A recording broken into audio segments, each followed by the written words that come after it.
அதனாலதான் குருமுகமா எல்லாத்தையும் தெரிந்து கொள்ளுங்கள் அப்படின்னு சொல்றாங்க. இப்ப நாம முயற்சி செய்கின்றோம், தியானிக்கின்றோம், இறைவனை போற்றி புகழ்கின்றோம், சில அனுபவங்கள் ஏற்படும். அந்த அனுபவங்கள் ஏன் ஏற்பட்டது என்பது நமக்கு தெரியாது. அந்த அனுபவங்களால் என்ன விளைய போகிறது அப்படிங்கிறது நமக்கு தெரியாது.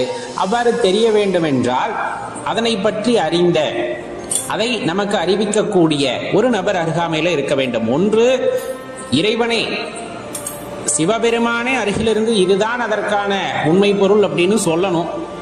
இல்லையா, அதை பற்றி சற்றே அறிந்த, அதில் கொஞ்சம் ஞானம் அடைந்த ஞானாசிரிய பெருமக்கள் அல்லது குருமார்கள் அருகாமையில இருந்து இதன் பொருள் இதுதான் என்று நமக்கு விளக்கினால்தான் அதனை பற்றி உணர முடியும். அதனாலதான் சொல்றது, இறைவனே குருவாகவும் குருவே சில நேரங்களில் நமக்கு வழிகாட்டியாகவும் இருந்து உதவுவார்கள். அதனாலதான் இறைவனிடம் மன்றாடி கேட்டுக்கொள்வதெல்லாம், இறைவா எனக்கு ஒரு குருவை வரமாக தாருங்கள் அப்படின்னு கேளுங்கள்னு சொல்றது. ஏன்னா பல ஐயப்பாடு நமது மனதினுள்ளே எழுந்து கொண்டே இருக்கும் ஆன்மீகத்தில் இருக்கும் போது.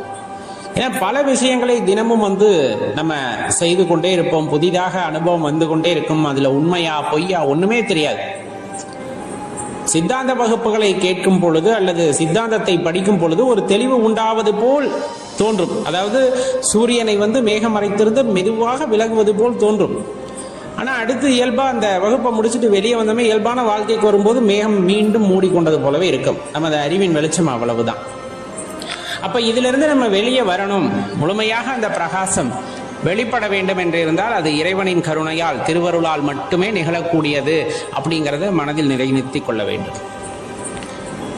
பெரும்பாலுமானவர்களுக்கு அந்த அனுபவம் ஏற்படுகிறது, இல்லை என்றெல்லாம் சொல்லவில்லை. இறைவனை அறிந்து கொள்ளக்கூடிய அந்த அனுபவம் ஆரம்பத்திலே கிடைக்கிறது. அதை பற்றின தெளிவு இல்லாததன் காரணமாக இயல்பான வாழ்க்கைக்கு மீண்டும் திரும்பி விடுகிறார்கள். இயல்பான வாழ்க்கைனா என்ன? மறந்துறது.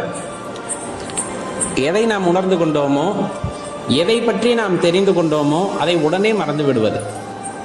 அந்த மறப்பதின் காரணமாக எல்லாமே போயிடுது. நம்ம எந்த ஒரு தெளிவை பெற வேண்டும் என்று நினைத்தோமோ அதை இறைவன் நல்குகிறார். ஆனா அதை பற்றின புரிதல் இல்லை, அதை அவை அறிவிக்கின்றார், அதை நாம் அறிந்தும் கொள்கின்றோம். ஆனால் அது மனதிலே நிலை நிற்பது இல்லை. காரணம் குழப்பம். நாம் கண்டது உண்மையா பொய்யா அப்படிங்கிற குழப்பம், நமக்கு அறிவிக்கப்பட்டது உண்மையா பொய்யா அப்படிங்கிற குழப்பம், இதுவும் ஏற்பட்டு கொண்டேதான் இருக்கும். இதில் எல்லாம் தெளிவு பெற்று ஒரு உயர்நிலையை அடையும் பொழுதுதான் இறைவனை பற்றிய புரிதல் அப்படிங்கிறது ஒருத்தருக்கு ஆழமாக ஏற்படுகிறது. அந்த ஆழமான தேடுதலின் காரணமாகவே நம்மால் அந்த அறிந்த சில விஷயங்களை, இறைவன் நமக்கு அறிவித்த சில விஷயங்களை நிலையாக மனதிலே நிலைநிறுத்தி கொள்ள முடிகிறது. இது அனைவருக்கும் சாத்தியமான சாத்தியம்தான். ஆனா அதுக்கு திருவருள் கருணை அப்படிங்கிறது, திருவருள் அப்படிங்கிறது நமக்கு அவசியம் தேவைப்படுகிறது.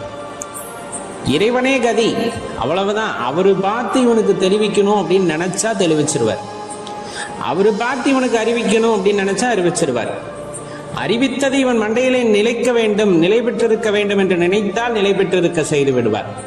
அதற்கு தகுதியான பாத்திரமாக நாம் மாற வேண்டும் அப்படிங்கிறது தான் ஒரே ஒரு நோக்கமாக இருக்க வேண்டும். போற போக்கில் இவனை ஒரு அடி அடிப்போம் அப்படின்னு அவர் நினைச்சா கூட அதுக்கு தகுதியானவர்களாக நாம் இருக்க வேண்டும்.